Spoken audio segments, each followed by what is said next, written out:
This video and the Fall TV Takeover are brought to you by PayPal, the simple and safe way to spend, send, and receive money. Download the app today. It's time to get riggedy wrecked. Welcome to WatchMojo.com, and today we're counting down our picks for the top 10 Rick and Morty episodes. No! Stop! Don't kill him! Confirmed. Oh God, I can't feel my legs. Before we begin, we publish new videos every day, so be sure to subscribe for more great content. For this list, we're looking at the greatest, most memorable, and most entertaining episodes from the first 3 seasons of this strange, mind-bending, and uproariously funny animated series. Since some of the show's best episodes are also its most pivotal, there will be spoilers ahead. Not so fast! Mr. Smith, what are you doing? Are you insane? I'm a good person, and I demand that you cut off my penis. Number 10. Get Swifty. Oh yeah, you gotta get swifty. When giant heads invade Earth and demand a hit original song, it's up to Rick and Morty to come up with one on the spot, with a little help from Ice-T. Meanwhile, the rest of the family and their neighbors begin worshipping the heads. The songs, including the one the episode is named after, are catchy, gross, and very amusing. What's more, the subplot acts as a nice commentary on religion, and how followers often attribute meaning to events that don't have anything to do with them.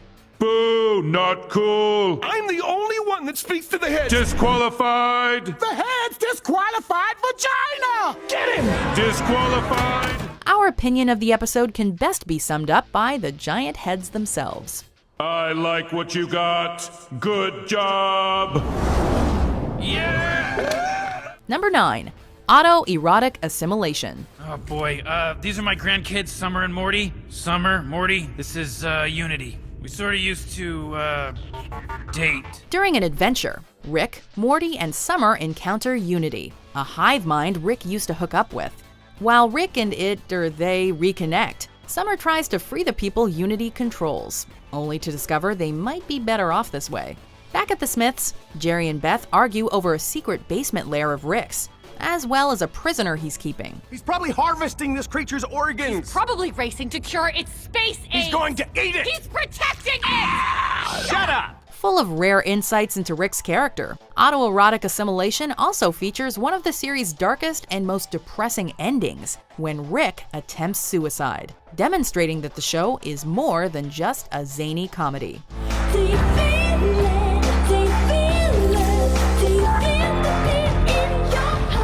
Number 8. Big Trouble in Little Sanchez. Hey, why are you such a grumpy douche, Rick? Go to the garage, transfer your mind into a younger clone of yourself, and get embroiled in some youthful hijinks. What's the BFD? So here I am. I'm Tiny Rick. Okay. Tiny Rick.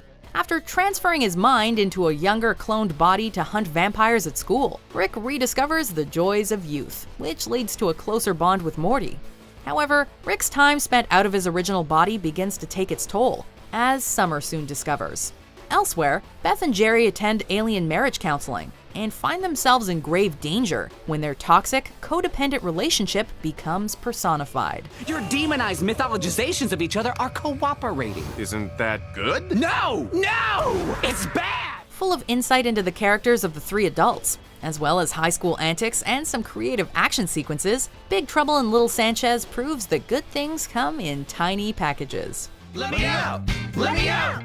This is not a dance! I'm begging for help! I'm screaming for help! Please come let me out! I'm dying in a vat in the garage. Number 7. Morty Night Run.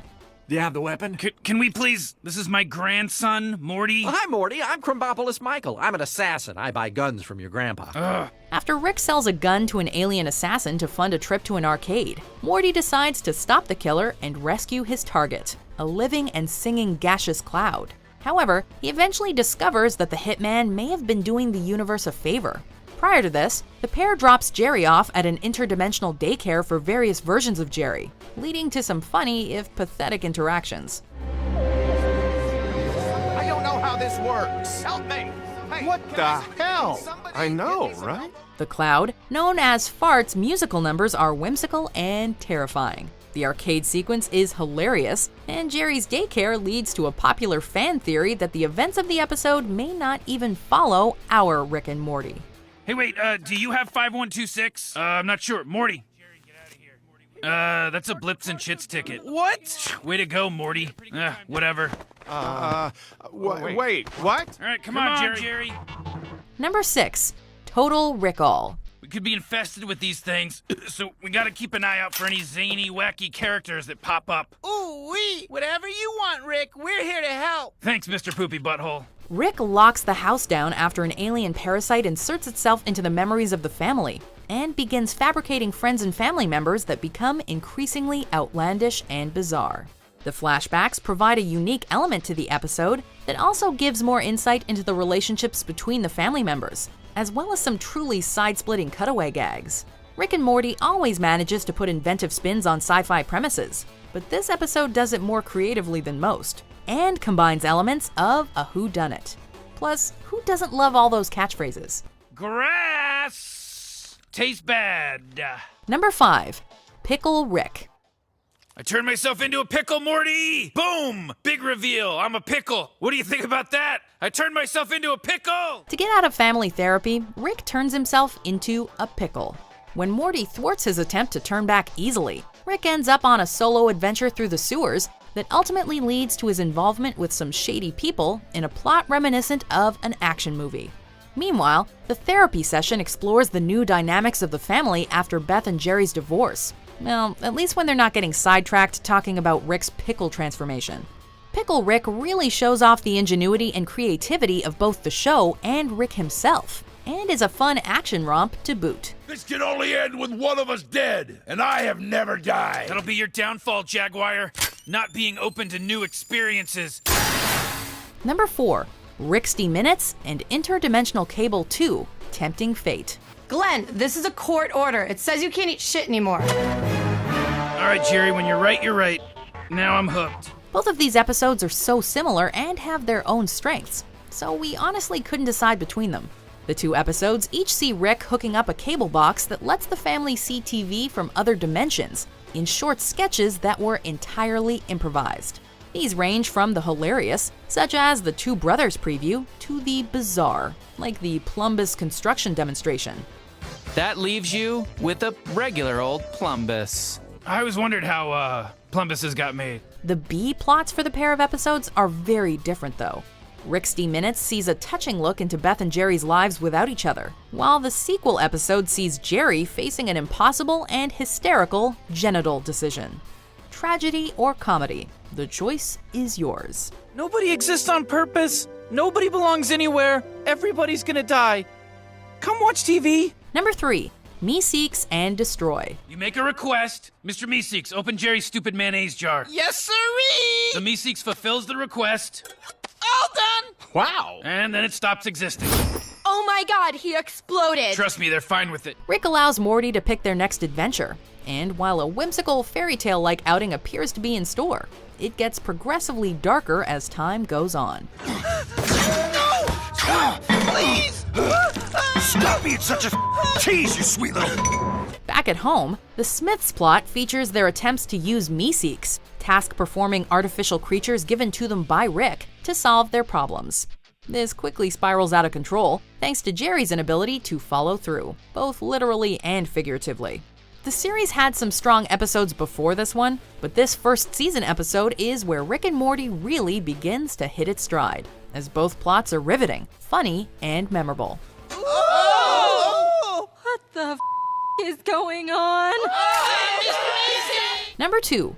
The Rick Shank Rickdemption. In 1998, they had this promotion for the Disney film Mulan, where they created a new sauce for the McNuggets called Szechuan sauce. While it was a tough task to follow up the huge Season 2 finale, The Wedding Squanchers, this episode did not disappoint. The Smith family has a tough time adjusting to life without Rick. This leads Morty and Summer to go on an adventure to rescue him, which even takes them to Morty's original dimension. Looking for this? What are you doing with that? It stinks of Rick. No! Why? Why would you do that? What is the matter with you people? Rick, on the other hand, manages to orchestrate an elaborate escape attempt that allows him to get revenge on 2 of his biggest foes. Packed with action, callbacks, and game-changing developments, the Rick Shank Rickdemption is very nearly the best the series has to offer. Now you're gonna have to go and do whatever I say, Morty, forever. And I'll go out and I'll find some more of that Mulan Szechuan teriyaki dipping sauce, Morty. Because that's what this is all about, Morty. Before we get to our top pick, here are some honorable mentions. Where are my testicles, Summer? Where are my testicles, Summer? They were removed. Where have they gone? I know what this is. You've been able to sustain world peace because you have one night a year where you all run around robbing and murdering each other without consequence. That's right. What? It's like The Purge, Morty. That movie, The Purge. Slick, that implant isn't who you are, okay? You also roll up your sleeves. I thought I was left-handed, Morty. Then you should use your left hand to eat more vegetables. Number 1. Rick Potion number 9. Hey, there's no dangers or anything or side effects, right? Whoa, what am I, a hack? Go nuts, Morty. It's foolproof. Unless she has the flu. When Morty asks Rick for a love potion to win the affection of his crush at the school dance, things take a predictably bad turn, and the effects go viral. Morty Smith's whereabouts are still unknown. What the hell? The only thing that is known is how cute he is. Even Rick's attempts to cure everyone serve to make things worse, and turn everyone afflicted into horrific monsters. This causes Jerry to actually step up and go on a rampage to rescue Beth. Rick's solution, to abandon the world for another dimension entirely, has far-reaching consequences for Morty and the series as a whole. It's also led to widespread speculation about how often Rick has bailed on dimensions, where he originally came from, and why he left. It's not like we can do this every week anyways. We get 3 or 4 more of these tops. This video and the Fall TV Takeover are brought to you by PayPal, the simple and safe way to spend, send, and receive money. Download the app today.